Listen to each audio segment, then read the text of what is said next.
ताज़ा खबरों के लिए हमारे आरआरसी के यूट्यूब चैनल को सब्सक्राइब कीजिए और बेल आइकन को क्लिक कीजिए।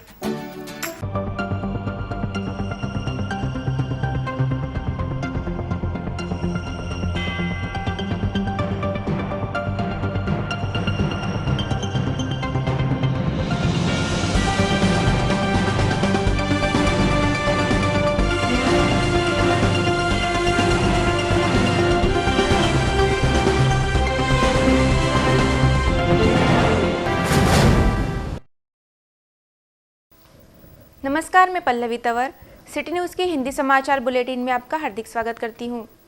सबसे पहले एक नजर आज की सुर्खियों पर। हेडलाईनचे प्रस्तुतकर्ता घरकुल मसाले देई रोजच्या जेवणाला मायेची चव। अकोला जिले में फिर से कोरोना की विस्फोटक स्थिति।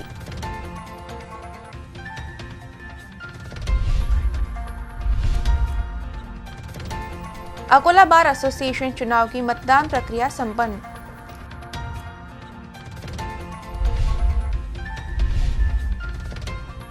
अधिकांश राशन दुकानों की ई पॉस बनी शोपीस।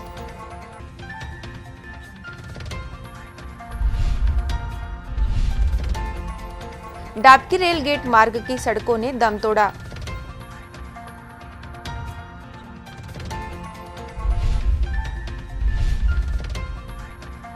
मुख्य बस स्थानक पर सभी को मास्क से एलर्जी।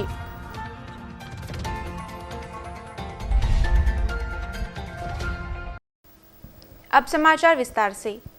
अकोला शहर सहित जिले में फरवरी माह के पहले सप्ताह से कोरोना वायरस के संक्रमित मरीजों की संख्या एकाएक बढ़ने लगी है। रोजाना बड़ी तादाद में पॉजिटिव मरीज निकलने के कारण जिला प्रशासन में चिंता व्याप्त हो गई है। जिले में कोरोना संक्रमण की स्थिति विस्फोटक होती चली जा रही है। अकोला जिले में फिर से एक बार कोरोना वायरस का संक्रमण विस्फोटक स्थिति में आ गया है। पिछले सप्ताह भर से कोरोना पॉजिटिव मरीजों की संख्या तेजी से बढ़ी है। शुक्रवार को तकरीबन 90 पॉजिटिव मरीज मिले हैं। इसी प्रकार की परिस्थिति आने वाले दिनों में भी बनी रही तो फिर से लॉकडाउन की स्थिति निर्माण हो सकती है। अकोला की इस परिस्थिति के लिए कौन जिम्मेदार है, इस प्रकार का सवाल पैदा हो गया है। अमरावती जिले को छोड़कर अकोला जिले के आसपास के दोनों जिलों में कोरोना संक्रमण नियंत्रण में है। फिर भी अकोला जिले में बढ़ रहे पॉजिटिव मरीज की संख्या को देखते हुए नागरिकों को सावधानी बरतने की जरूरत आ गई है। जिला प्रशासन द्वारा आवश्यक उपाय योजना की जा रही है। फिर भी शहर के नागरिक हम नहीं सुधरेंगे की भूमिका निभा रहे हैं, जिसके कारण अकोला जिले में फिर से कोरोना वायरस का संक्रमण तेजी से फैल रहा है। शुक्रवार को इतनी अधिक तादाद में मिले संक्रमित मरीजों ने जिला प्रशासन को चिंता में डाल दिया है। कोरोना की वैक्सीन आने के कारण अब हमें कोरोना नहीं होगा, इस भ्रम में नागरिक जगह जगह भीड़ कर रहे हैं। सोशल डिस्टेंसिंग तो छोड़ो, सादा मास्क भी लगाने को तैयार नहीं है, जिसे देखते हुए आने वाले दिनों में जिला प्रशासन को लॉकडाउन लगाने के लिए विवश होना पड़ सकता है। अकोला बार एसोसिएशन के चुनाव की मतदान प्रक्रिया शांतिपूर्ण वातावरण में ली गई। बार एसोसिएशन के पदों के लिए यह मतदान प्रक्रिया ली गई। मतदान को लेकर अधिवक्ताओं में विशेष उत्साह नजर आया।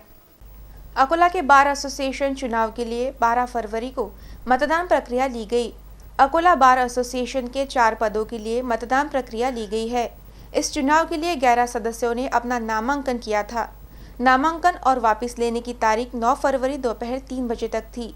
उसके बाद अंतिम उम्मीदवारों की सूची घोषित की गई। 12 फरवरी को दोपहर 3 बजे तक मतदान प्रक्रिया ली गई, जिसमें वकील मतदाताओं ने अपने मताधिकार का प्रयोग किया। इस दौरान वकीलों ने मतदान को लेकर उत्साह दिखाई दिया। शांतिपूर्ण वातावरण में मतदान प्रक्रिया ली गई। इस चुनाव में अध्यक्ष पद के लिए विजय हनुमान दास गोयनका, विजय कुमार पद्मराव जाधव, उपाध्यक्ष पद के लिए अनूप अनंत देशमुख, शिव कुमार सदाशिव मेटांगे, सुमित महेश, बाजार महिला उपाध्यक्ष पद के लिए संगीता नारायण भाकरे, सुनीता रामदास कपिले, जबकि सचिव पद के लिए राहुल पंजाबराव वानखेड़े, सागर दिलीप जोशी, धीरज मोहन शुक्ला, जयेश कुमार विनायक गावंडे मैदान में है। देर शाम तक इस चुनाव के परिणाम घोषित होंगे। अकोला की अधिकांश राशन दुकानों में ई पॉस मशीन केवल शोपीस बनकर रह गई है, जिसके कारण राशन दुकानदार और राशन कार्ड धारकों को भारी दिक्कतों का सामना करना पड़ रहा है। सार्वजनिक वितरण प्रणाली में पारदर्शिता हो और राशन कार्ड धारकों को समय पर राशन मिले, इसके लिए शासन ने 2013 में पूरे महाराष्ट्र में प्रत्येक राशन दुकान पर ई-पॉस मशीन के माध्यम से अनाज वितरण की शुरुआत की है, जिसे 7 साल पूरे हो गए हैं। अधिकांश राशन दुकानों में लगी ई-पॉस मशीनें यह आउटडेटेड हो गई है, जिसके कारण राशन दुकानदार और राशन कार्ड धारकों को दिक्कतों का सामना करना पड़ रहा है। अकोला जिले के राशन दुकानदार और ग्राहकों को गेहूं और चावल खरीदने समय इस मशीन के कारण परेशानी हो रही है। इस मशीनों से अधिकतर समय नेटवर्क गायब होता है, ग्राहकों के अंगूठे के निशान बरोबर नहीं लग रहे हैं, जिसे लेकर जिला आपूर्ति अधिकारी के पास दुकानदारों समेत ग्राहकों ने कई बार शिकायतें भी की है, परंतु इस ओर गंभीरता से ध्यान नहीं दिया जा रहा है। राशन दुकानों पर नई ई-पॉस मशीन उपलब्ध कराई जाए, इस प्रकार की मांग राशन दुकानदारों और राशन कार्ड धारकों द्वारा की जा रही है। अकोला से शेगांव की ओर जाने वाले मार्ग के रेल गेट पर लंबे समय से फ्लाईओवर ब्रिज का निर्माण कार्य चल रहा है। संबंधित ठेकेदार द्वारा पर्यायी सड़क का निर्माण नहीं किया गया है, जिसके कारण वाहन धारकों को परेशानी हो रही है और दुर्घटना का खतरा भी बढ़ गया है। अकोला के डाबकी रोड रेल गेट पर लंबे समय से फ्लाईओवर ब्रिज का निर्माण कार्य चल रहा है, जहां पर्यायी सड़क का निर्माण नहीं किया गया है, जिसके कारण पुरानी सड़क पूरी तरह से उखड़ गई है।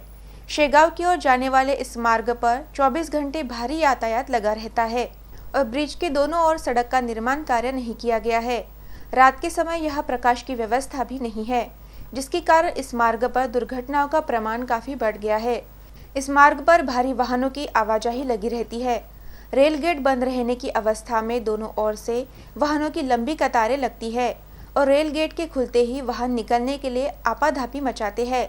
उसमें भी पूरी सड़क की हालत अत्यंत ही खराब हो गई है, जिसके कारण वाहन धारकों को अपने वाहन चलाने के लिए भारी दिक्कतों का सामना करना पड़ रहा है। जब तक फ्लाईओवर ब्रिज का निर्माण कार्य पूरा नहीं होता और यातायात के लिए शुरू नहीं किया जाता, तब तक इस सड़क का निर्माण करने की मांग की जा रही है। अकोला के मुख्य बस स्थानक पर रोजाना हजारों यात्री आवागमन करते हैं, परंतु यहाँ आने वाले यात्री के साथ ही बस चालकों को मास्क पहनने से एलर्जी हो गई है, जिसके कारण यहाँ कोरोना वायरस का संक्रमण फैल रहा है। अकोला शहर सहित जिले में फरवरी माह के आरंभ से कोरोना वायरस का संक्रमण फिर से फैल रहा है। अनलॉक प्रक्रिया के तहत बसों की आवाजाही शुरू की गई है। अकोला के मुख्य बस स्थानक पर रोजाना हजारों यात्री आवागमन कर रहे हैं, परंतु इससे अधिकांश यात्री अपने मुंह पर मास्क नहीं लगा रहे हैं। दूसरे राज्यों और गांवों से आने वाले यात्री भी बिना मास्क के नजर आ रहे हैं, जिसके कारण कोरोना का संक्रमण इधर से उधर फैल रहा है। हालांकि मुख्य बस स्थानक पर RT-PCR की जांच की जा रही है, परंतु यात्री इस जांच को कराने में आनाकानी कर रहे हैं। मुख्य बस स्थानक पर आने वाले और जाने वाले यात्रियों को तो छोड़ो, बस चालक, परिचालक और बस स्थानक पर तैनात ST के कर्मचारी भी मास्क पहनना जरूरी नहीं समझ रहे हैं। जिला प्रशासन और आरोग्य विभाग अपने स्तर पर काम कर रहा है, परंतु यात्री और नागरिक अपना कोई सहयोग नहीं दे रहे हैं, जिसके कारण कोरोना वायरस का संक्रमण बढ़ता चला जा रहा है, जो चिंता की बात है। आतंकवाद निरोधक दल ने शिवनी परिसर में छापे की कार्रवाई कर महिला आरोपी को गिरफ्तार किया। इस महिला के पास से 6 किलो गांजा जब्त किया गया। महिला आरोपी के खिलाफ NDPS की धाराओं के तहत मामला दर्ज किया गया। अकोला के शिवनी परिसर में एक महिला नशीला पदार्थ गांजा की बिक्री कर रही है। इस प्रकार की जानकारी आतंकवाद निरोधक दल को मिली थी, जिसके आधार पर दल ने छापामार कार्रवाई करते हुए महिला को गिरफ्तार कर उसके पास से 6 किलो गांजा समेत 53,470 रुपए का माल जब्त कर लिया। इस कार्रवाई में ATC ने शिवनी निवासी अमीना बी अब्दुल गफ्फार को गिरफ्तार किया। इस कार्रवाई में ATC ने आरोपी के पास से 6 किलो गांजा, एक मोबाइल तथा गांजे की बिक्री से मिले 2,470 समेत 53,470 का माल जब्त किया। दल ने प्राथमिक कार्रवाई के बाद आरोपी तथा जब्त सामग्री को MIDC पुलिस के हवाले कर दिया। पुलिस ने आरोपी महिला के खिलाफ NPDS की धाराओं के तहत अपराध दर्ज कर जांच आरंभ कर दी। शेतकरी जागरण मंच की ओर से किसान परिवार की युवक युवतियां रविवार 14 फरवरी को प्रमुख मार्गों पर घूमकर अभिनव आंदोलन सेव माय फर्स्ट वैलेंटाइन करेंगी। इस प्रकार की जानकारी पत्रकार परिषद में दी गई। लगभग 2.5 महीने से अन्नदाता किसान दिल्ली की सीमाओं पर कड़कड़ाती ठंड झेलते हुए अपने अस्तित्व की लड़ाई लड़ रहा है। यदि हमारा किसान जीवित रहा तभी उनकी वैलेंटाइन फूलेंगी और फलेगी, जिससे सभी देशवासियों का पेट भरेगा। अन्यथा परेशानी में प्रेम दिवस का कोई अर्थ नहीं रहता है। यह सरकार के ध्यान में लाने के लिए शेतकरी जागरण मंच की ओर से तमाम किसान परिवार के युवक युवतियों ने रविवार 14 फरवरी को वैलेंटाइन डे के दिन अकोला शहर के प्रमुख मार्गों से घूमकर जनता से अपील करेंगे कि वह केंद्र सरकार के किसान विरोधी अधिनियम को वापस लेने में उनके साथ खड़े रहे। यह अभिनव आंदोलन सेव माय फर्स्ट वैलेंटाइन के रूप में अकोला में मनाया जाएगा। इस प्रकार की जानकारी सरकारी विश्राम गृह में आयोजित पत्रकार परिषद में शेतकरी जागरण मंच की ओर से दी गई है। इस पत्रकार परिषद में शेतकरी जागरण मंच के पदाधिकारी उपस्थित थे।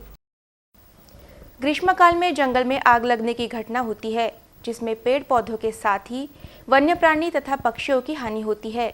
इस बात को ध्यान में रखते हुए वन विभाग द्वारा लाइन जलाई उपाय योजना शुरू की गई है। अकोला जिले के जंगल तथा रोपवन क्षेत्र में हर साल ग्रीष्मकाल में आग लगने की घटना होती है, जिसके कारण वन्य प्राणी, पक्षी तथा वृक्षों की हानि होती है। ग्रीष्मकाल में आग लगने की घटना न हो, इसके लिए वन विभाग द्वारा लाइन जलाई की उपाय योजना की जाती है। अकोला वन परिक्षेत्र के अंतर्गत आने वाले मौजे लोनी की शिवापुर रोपवन के पौधारोपण की जगह लाइन जलाई उपाय योजना की गई। अकोला वन परिक्षेत्र में आने वाले परिसर में लाइन जलाई का काम किया जा रहा है। इस भाग में 25 हेक्टेयर जगह पर विभिन्न प्रकार के पौधों का रोपण किया गया है। इस भाग में सभी और मिश्र स्वरूप के पौधे लगाए गए हैं। यह पेड़ों की संख्या भी अधिक है। ग्रीष्मकाल के समय यह आग ना लगे, इसके लिए वन विभाग के कर्मचारी लाइन जलाई का काम कर रहे हैं, जिसमें वृक्ष और पौधों के बीच अंतर रखकर आसपास के परिसर की घास को काटकर जलाया जाता है। आग अधिक प्रमाण में ना फैले, इसके लिए फायर ब्लूवर का इस्तेमाल किया जा रहा है। अकोला वन विभाग के उप वन संरक्षक KR अर्जुना, सहायक वन संरक्षक सुरेश वरोदे के मार्गदर्शन में वन परिक्षेत्र अधिकारी, वनपाल, वन रक्षक, वन मजदूर लाइन जलाई उपाय योजना को अमल में ला रहे हैं।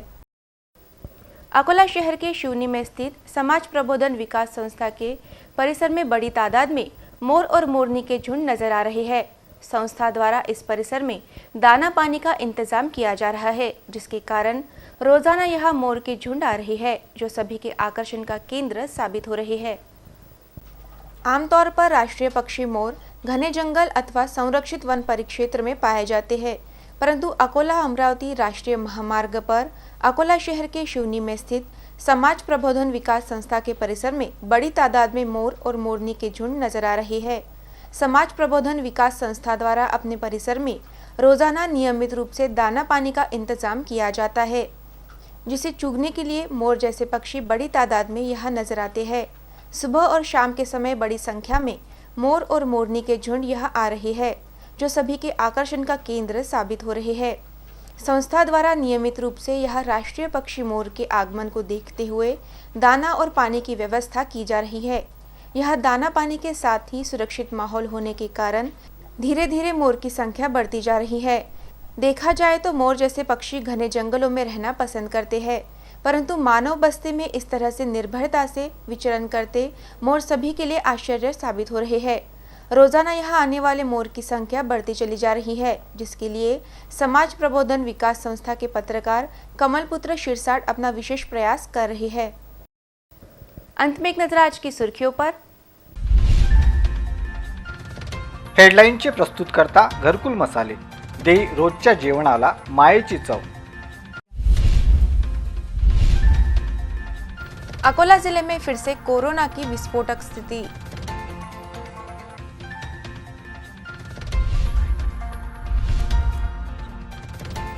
अकोला बार एसोसिएशन चुनाव की मतदान प्रक्रिया संपन्न।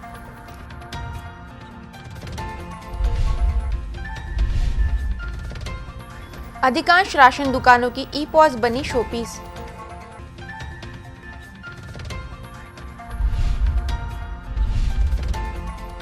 डाबकी रेल गेट मार्ग की सड़कों ने दम तोड़ा।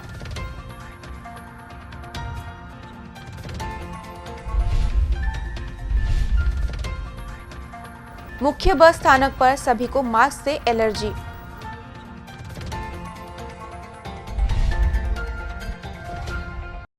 फिर मिलेंगे शहर की ताज़ा जानकारी तथा महत्वपूर्ण घटनाओं के साथ। नमस्कार।